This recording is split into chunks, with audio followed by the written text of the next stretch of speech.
인간이 살아가는 데 있어서 여러 가지가 필요할 수 있겠지만 그 중에서도 지혜와 능력을 갖추고 있으면 얼마나 삶을 살아가는 데 있어서 많은 유익이 되겠습니까? 지혜가 없으면 어려운 일이 닥칠 때 어떻게 해야 할지 아마 난감할 때가 많을 것 같고요. 또한 능력도 우리 생활에 얼마나 필요한 조건입니까? 우리의 삶의 위기 앞에 문제를 극복하기 위해서는 능력이 매우 중요하게 여겨지겠죠. 고린도 교회는 이 지혜와 지식의 그 은사, 그 관련된 은사를 많이 받은 교회입니다. 그러다 보니까 만날 때마다 그들의 관심은 지혜였어요. 그래서 우리처럼 아마 일주일에 한 번 만나서 서로 얼굴을 바라볼 때마다 한 주일 동안 터득한 그 지혜, 때로는 지식을 서로 나누는 것을 매우 기뻐할 만큼 왜 자신의 지혜를 다른 사람들에게 이렇게 신바람 나게 알리겠습니까? 그것은 사람들에게 있어서 예전이나 지금이나 크게 다르지 않는 것 같아요. 지식은 곧 능력이다. 이렇게 생각을 했던 것 같습니다. 요즘에는 직원 채용 방법이 많이 달라졌지만 얼마 전까지만 해도 이력서에 나와 있는 학위는 이꼬로 능력이었어요. 저는 제일 이해가 잘 안 되는. 하물며 더 이해가 안 되는 게 뭡니까? 교회 후임을 정할 때에 선정위원회가 가장 먼저 보는 게 뭐냐면 이력서의 학위였어요.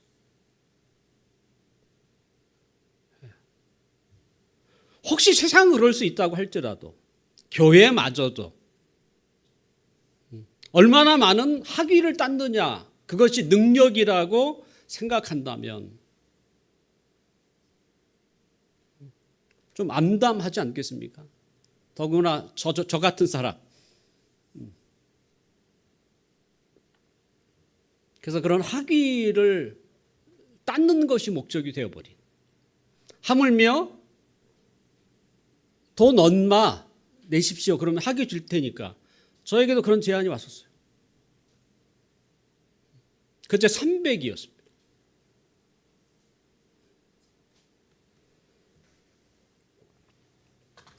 우리가 이처럼 자랑스럽게 생각하는 세상의 지혜와 능력은 우리의 생활에 있어서 필요할 수는 있겠지만 그렇다고 해서 세상을 구원할 수 있는가? 구원할 수 없습니다. 어려움과 위기를 조금 넘기는 데 도움은 될 수 있지만 나를 살리고 때로는 세상을 살릴 수가 있는가? 그렇지 않습니다. 나를 살리는 것은, 때로는 세상을 살리는 것은 하나님의 사랑이에요.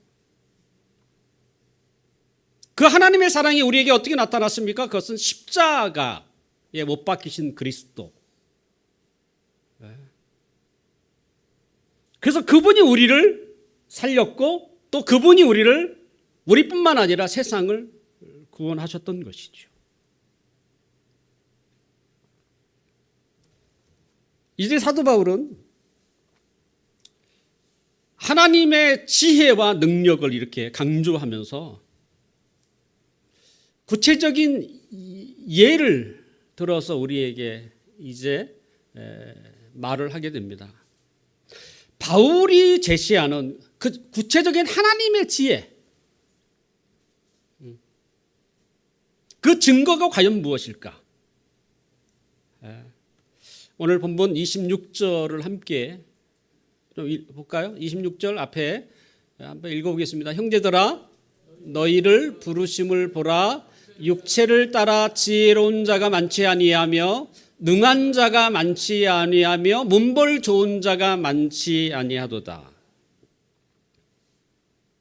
바울이 하나님의 지혜와 능력이 어디에서 우리가 쉽게 볼 수 있을까라고 물으면서 제지했던 것이 방금 읽은 26절이에요. 이 말을 다르게 표현하면 하나님의 자녀 속에서 하나님의 지혜와 능력을 우리가 볼 수 있다는 거예요. 쉽게 이해가 안 되죠. 서로 바라보세요. 그것이 하나님의 지혜가 보이는가요? 때로는 하나님의 능력이 나타나는가요? 바울이 고린도 교회의 성도들을 그들을 떠올리면서 파악을 해봤어요. 그래서 분석을 해봤죠. 일명 세상의 눈으로 그들의 한 사람 한 사람을 분석해 보니 그들 가운데 지혜로운 자가 별로 없었어요. 또 능력을 가진 자 그렇게 많지 않았습니다. 또한 그들 가운데 일명 문벌 좋은 사람, 옛날 얘기하면 뭐 지금은 그렇게 중요하진 않겠지만 양반, 가문 뭐 이렇게 보겠죠. 지금은 아마 부유층이라고 생각할 수도 있겠죠. 별로 없었어요. 대부분의 고린도 교회 성도들은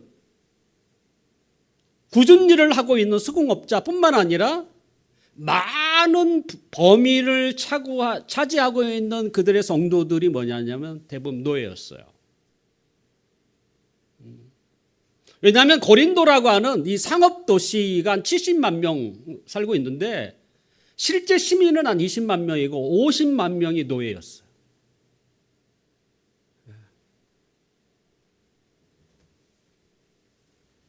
그러니까 세상의 기준으로 보면 고린도 교회 성도들의 그 수준은 사실 미달입니다. 미달.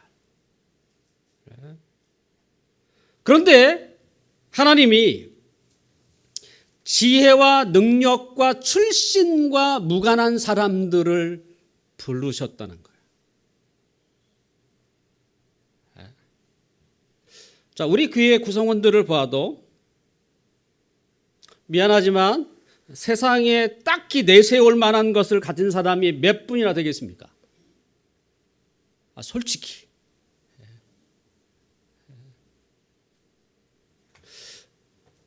작은 교회에 비해서 사업하시는 분이 여러 분 되세요?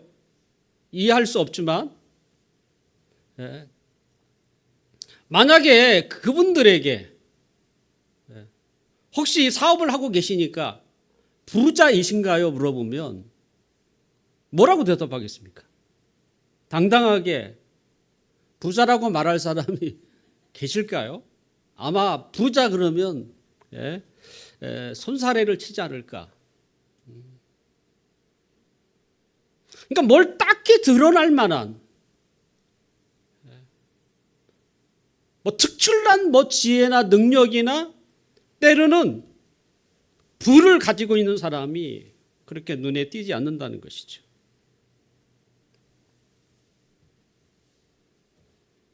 만약에 세상에 어떤 분이 저희 교회에 이런 우리의 모습을 보고 과연 저 사람들이 무슨 일을 할 수 있을까? 의아해할 수도 있습니다. 왜냐하면 뭘 하기에는 뭐가 없으니까. 머리도 안 따르지, 가지고 있는 것도 뭐 보탬이 안 되지. 그런데 그들을 하나님이 부르셨다는 사실. 저를 불렀고 여기에 모여있는 여러분들을 부르셨어요. 그분이 어떤 분입니까? 세상을 창조하신 분이고 지금도 세상을 다스리시는 일명 왕 중의 왕이라고 부르시는 그분이 우리를 부르신 거예요. 그렇다면 하나님이 지혜가 없어서 때로는 능력이 부족해서 우리를 분간하지 못하셨을까요? 뭘 믿고 우리를 부르셨을까요? 사실 우리 스스로도 하나님의 지혜와 능력을 의아해할 때가 있어요. 그때가 언제입니까? 왜 하나님이 나를 불렀지? 때로는 우리를 불렀지? 나는 그냥 이 모습으로 세상에 가도 별 볼 일 없는 사람인데? 뭐 내세울 것도 없는데? 그런데 하나님이 나를 불렀다고? 하나님이 똑바로 보셨는가? 하나님의 판단력이 약간 떨어지시는가? 그래서 하나님의 지혜와 능력을 조금 이렇게 의심하게 돼요. 뭐 다른 사람도 아니에요. 나 자신을 스스로가 보면 의아해하게 한다는 것이죠. 그런데 나뿐만 아닌 것 같아요. 성경에 있는 하나님이 쓰임을 받는 수많은 사람들이 등장합니다. 그들을 좀 이렇게 살펴봐도 그들이나 우리나 크게 다르지 않는 면을 우리가 보게 된다는 것이죠. 하나님의 무서운 심판인 대홍수 사건에서 인류를 이어가게 만들었던 노아와 노아의 가족들,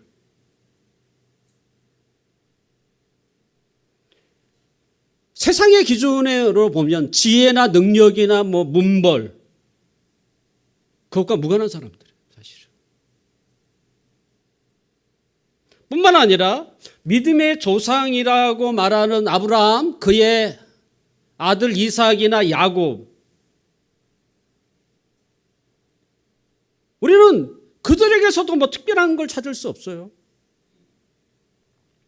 뿐만 아니라 이스라엘의 성군이라고 일컫는 다윗,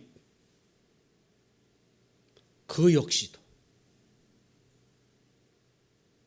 그는 고작 사람들이 이렇게 기피하는 양을 치는 양치기에 불과했던 사람. 또 예수님이 사도로 불렀던 12명의 제자들, 또 그들을 위해 수제자였던 시몬 베드로, 크게 내세울 것이 없는 사람들이라.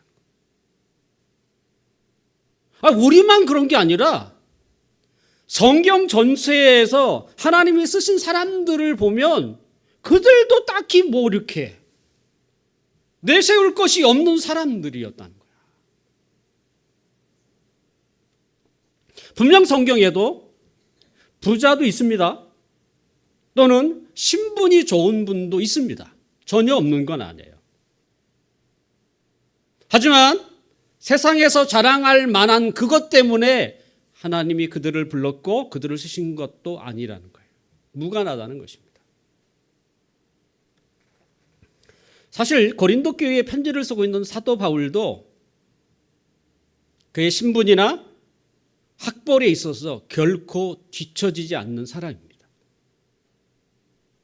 하지만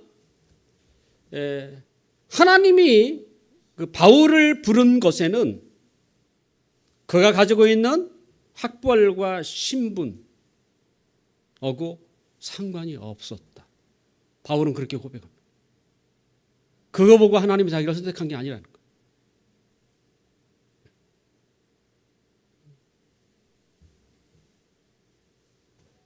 그렇다면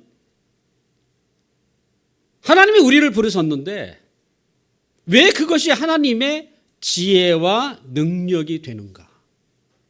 그거잖아요. 아니, 우리를 불러온 것이 왜 하나님의 지혜와 하나님의 능력이 될까? 궁금하지 않습니까? 오늘 본문 27절, 28절. 27절, 28절 함께 읽어볼까요? 시작. 그러나 하나님께서 세상에 미련한 것들을 택하사 지혜 있는 자들을 부끄럽게 하려 하시고 세상에 약한 것들을 택하사 강한 것들을 부끄럽게 하려 하시며 하나님께서 세상에 천한 것들과 멸시받는 것들과 없는 것들을 택하사 있는 것들을 폐하려 하시나니. 와우. 사실 와우보다는 할렐루야를 해야 되는데 제가 익숙치가 않아갖고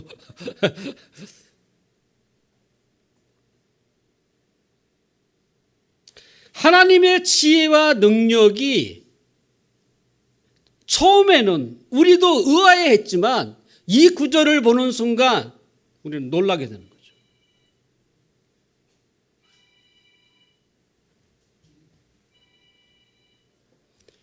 방금 읽었던 27절과 28절을 줄여서 얘기하면 개천에서 용난 이야기.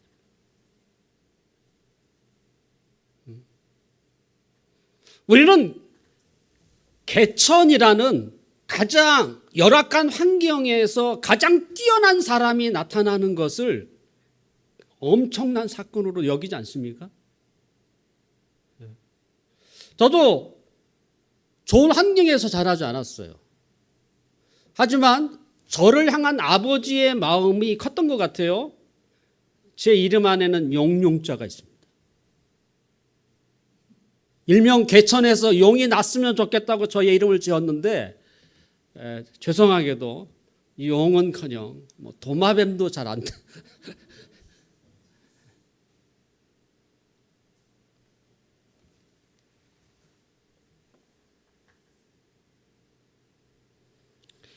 하나님의 지혜는 인간이 아무리 똑똑하다고 할지라도 하나님의 깊고 넓은 지혜를 헤아릴 수 없죠. 오늘 본문 앞절에 보면 25절에는 하나님의 미련하심이 사람의 지혜보다 더 지혜롭다 이런 말씀이 소개되어 있습니다. 그러니까 하나님의 미련하심은 없다고 할지라도 혹시 하나님의 미련하심이 최고 인간의 그죠? 그것이 IQ가 됐든 지혜가 됐든 그거보다 더 낫다는 것입니다. 제가 군대 생활을 할 때에 저희 고참 중에 한 분이 바둑 아마 5단이었어요. 그때만 해도 바둑 5단이 끝이었습니다. 그러니까 아마추어 중에서 가장 잘 두는 사람이 아마 5단이었습니다. 저는 종종 그분 옆에서 저와 실력이 비슷한 일명 쫄따구와 바둑을 종종 뒀습니다. 그리고 그분은 무슨 일을 하면서 가끔 이렇게 흘낏 봤어요. 우리 두는 걸. 바둑을 다 이제 마치고 우리는 그걸 개가라고 하는데 하고 나서 그 아마 5단 되시는 그 고참이 우리가 두었던 바둑을 제일 처음부터 끝까지 두시는 거예요. 사실 우리도 기억 못하는데 저는 그때 정말 놀랐어요. 사람처럼 안 보이더라고요. 본인이 둔 것도 아니고 옆에서 지켜보는 걸 이렇게 가끔 봤던 분이 시작에서부터 상대방을 어떻게 둔 것까지 다 알고 계시는 거예요.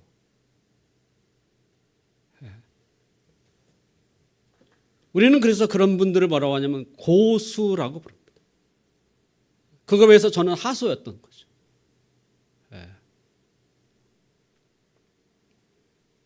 그러니까 고수와 하수의 차이는 엄청나죠. 저는 지금도 이해가 안 돼요. 그것이 어떻게 알고 있는지 저는 이해가 안 돼요. 하나님은 고수 중에도 최고의 고수세요. 하수가 고수를 이해하지 못하는 것처럼 인간이 아무리 세상 누구보다도 뛰어난 지혜를 가졌다고 할지라도 그는 여전히 하수예요.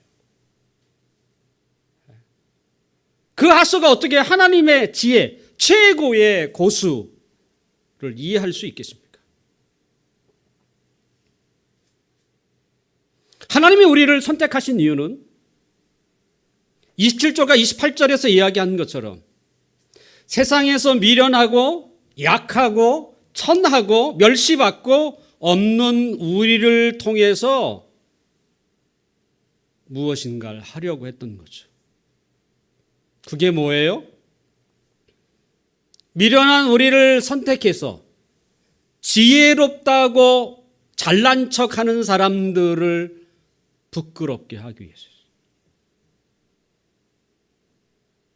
뿐만 아니라 하나님은 약한 자들을 들어서 그 누구보다도 강하다고 의시되는 자들을 부끄럽게 하기 위해서. 또한 세상에 천하고 멸시받고 없는 자들을 택하사 있는 자들을 한마디로 무효하게 하기 위해서, 없게 하기 위해서. 이게 바로 하나님의 지혜와 하나님의 능력이에요. 잘난 사람을 더 잘나게 하는 것보다 아예 잘나지 않는 사람을 잘나게 만드는 게 이게 능력 아닙니까?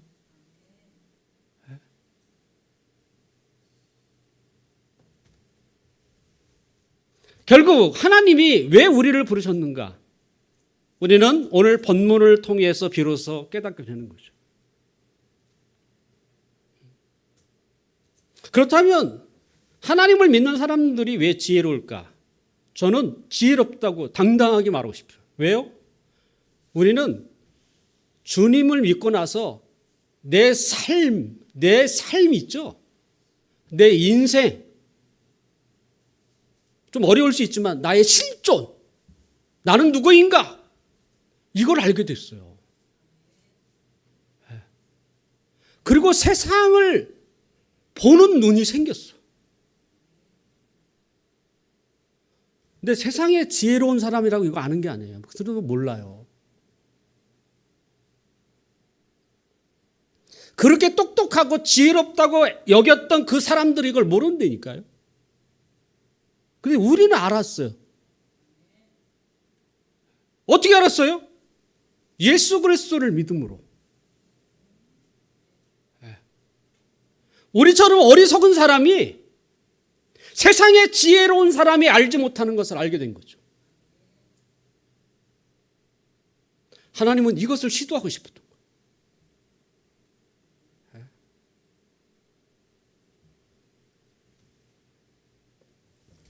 결과적으로 하나님의 뜻은 세상에서 잘난치 않은 사람들을 우리를 통해서 부끄럽게 하려고 하신 것이죠.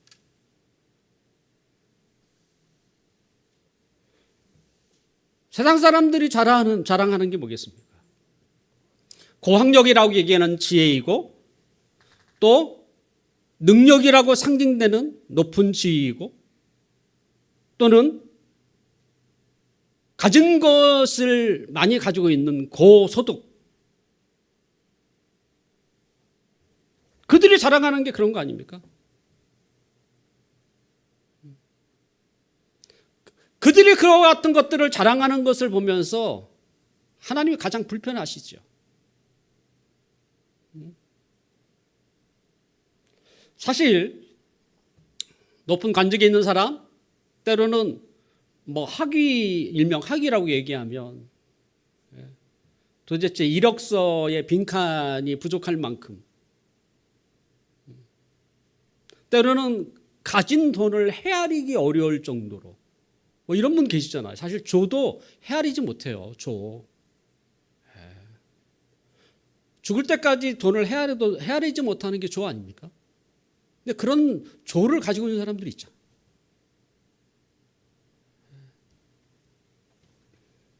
분명 그들이 거저 얻진 않았을 거죠. 그래서 그들이 그것을 자랑하는 것을 옹호하는 사람도 있습니다. 남들보다 더 노력했다는 거죠. 또한 자신의 역량을 충분히 잘 발휘했다는 거예요.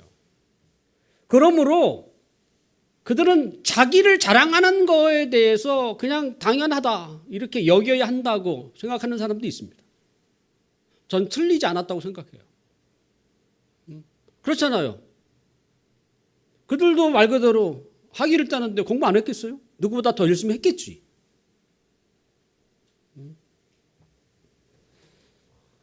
하지만 이 자랑하는 것은 스스로 자기를 자랑하는 것을 우리는 자화자찬이라고 부르지 않습니까? 잠언 27장 2절에 보면 잠언이 지혜서예요. 자랑도 수준이 있다는 거 아닙니까? 제일 못난 게 뭐예요? 자기가 자기를 자랑하는 거예요.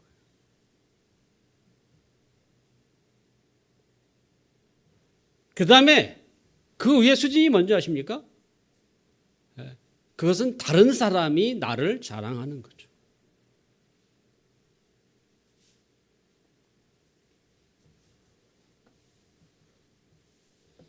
또한 엄밀히 얘기하면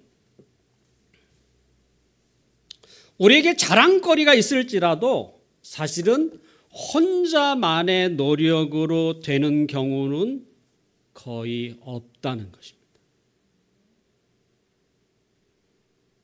자신의 재산이 그것을 헤아릴 수 없을 정도로 많이 가지고 있는 사람도 그가 혼자 그걸 이뤄냈을까요? 그렇지 않습니다.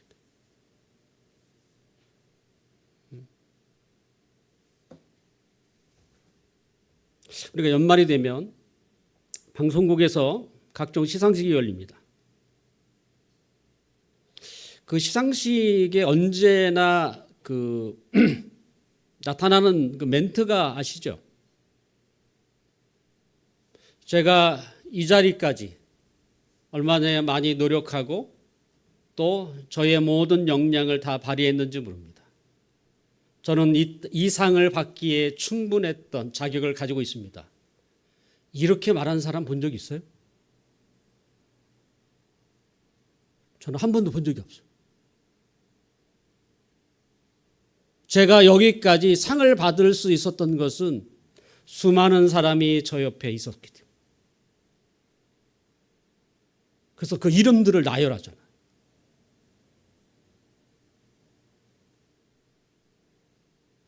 결국 자기 혼자 이뤄낸 일이 아니라는 거잖아요. 엄밀히 따지면.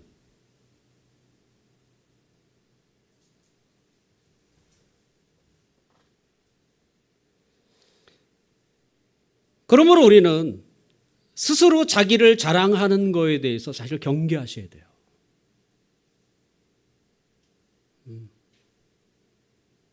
누군가 위에 올랐다는 것은 누군가의 도움이 있었다는 얘기예요, 사실은. 내가 많은 것을 차지했다는 말은 누군가의 희생이 있었기 때문에 가능한 거예요. 나 혼자 돼서 거기까지 올라간 게 아닌 것이죠. 그러면 겸손해야 되겠죠.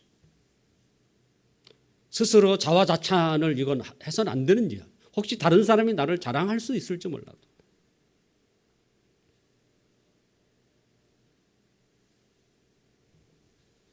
하지만 우리가 바라보는 세상은 그렇지 않잖아요. 그래서 하나님은 내가 저들을 내가 부끄럽게 해야 되겠다. 저것이 아무것도 아니라는 사실을. 그래서 없는 사람을 들어서 있는 사람을 부끄럽게 하시고 어리석은 사람을 불러서 지혜 있는 자들을 부끄럽게 하시고 거기에 하나님의 지혜와 하나님의 능력을 하나님이 쏟으신 것이죠.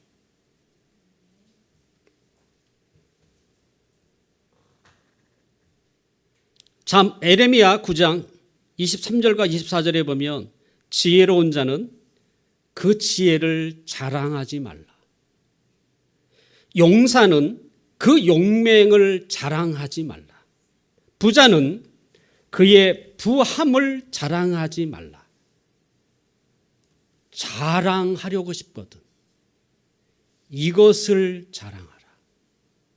이것이 뭔지 아세요? 오늘 마지막 구절이에요. 31절 한번 볼까요? 우리 함께 읽겠습니다. 시작. 기록된 바 자랑하는 자는 주 안에서 자랑하라 함과 같기. 더 정확한 번역은 자랑하고 싶다면 주님을 자랑하라. 왜요? 어리석은 우리가 지혜롭게 된 이유가 뭐예요? 주님 때문이기. 죄인 된 우리가 하나님으로부터 의인이라고 거룩한 사람으로 불림을 얻은 이유가 뭐예요? 주님 때문에.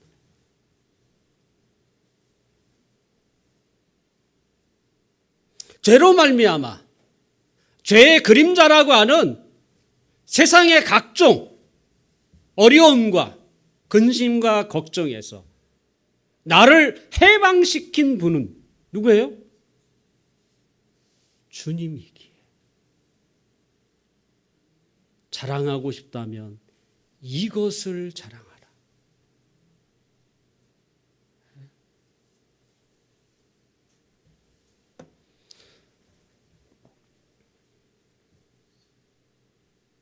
그래서 우리 신자들은 첫째도 둘째도 셋째도 주님 믿어야 하는 것이죠. 저는 하나님의 백성에게 있어서 가장 이렇게 제가 그렇게 느끼는지 모르겠지만 꼴불견이 뭐냐면 세상에 있는 가치를 교회에서 자랑하는 거예요. 사실 우리는 다른 사람을 자랑할 수 있어야 하죠. 자기가 아니라 믿음으로 살고 있는 지체를 자랑하고 또는 사랑으로 섬기고 있는 지체를 자랑하고 앞에 있는 소망을 바라보면서 오늘도 참고 인내하는 그들을 자랑해야죠. 믿음, 사랑, 소망. 그와 같은 사람을 자랑해야죠. 그게 교회 안에서 그나마 그저 우리가 자랑할 수 있는 것 중에 하나 아닙니까? 그리고 무엇보다도 우리 입에서 나를 구덩이에서 건져주신 주님을 자랑하는 것입니다.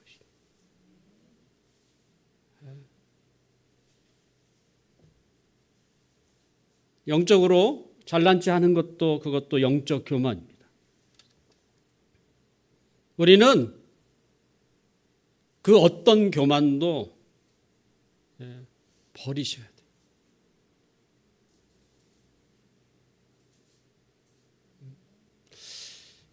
제가 보니까 그래도 한 번은 우리는 한 번만 듣고 그 사람 교만하다고 말은 잘 하지 않습니다. 근데 그것이 여러 번 듣게 되면 우리는 그제서야 그를 어떻게 평가해요?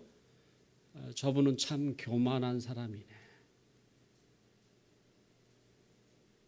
그것이 아무리 좋은 것이라고 할지라도.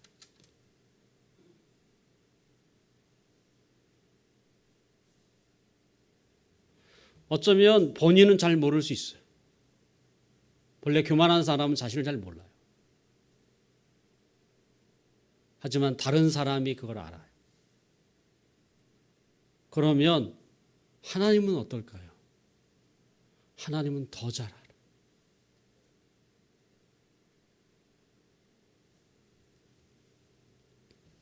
하나님이 제일 꼴불게 하는 사람이 누군지 아십니까? 자랑하는 사람. 누구를? 자신을 자랑하는 사람. 그래서 자랑할 것이 없는 우리를 불러서 잘난치 않은 사람을 부끄럽게 하려고 했던 거예요.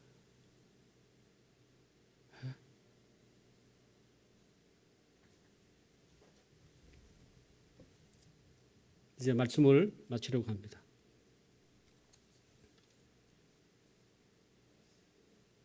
(29절에) 보면 이는 아무 육체도 하나님 앞에서 자랑하지 못하게 하려 하십니다. 저는 하나님의 마음이 여기 있다고 생각해요. 그 어떤 사람이라도 하나님 앞에 자랑하지 못하게 하려. 우리가 하나님을 자랑할 수 있다면 그것은 하나님이 영광을 받는 것입니다.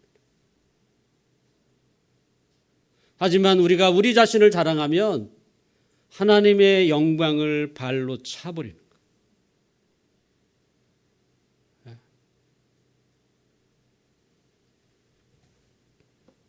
사랑하는 성도 여러분,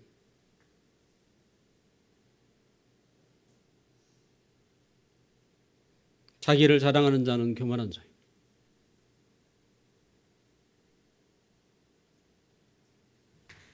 우리의 입을 통해서 우리의 지체의 아름다운 모습을 자랑했으면 좋겠고, 늘 언제나 우리를 사랑하시고 틈틈이 우리와 함께 하셔서 다양한 필요를 채워주시는 주님을 자랑하는 자. 그래서 하나님께 영광이 되는, 하나님께 기쁨이 되는 우리 모두가 되시기를 주님의 이름으로 축원합니다.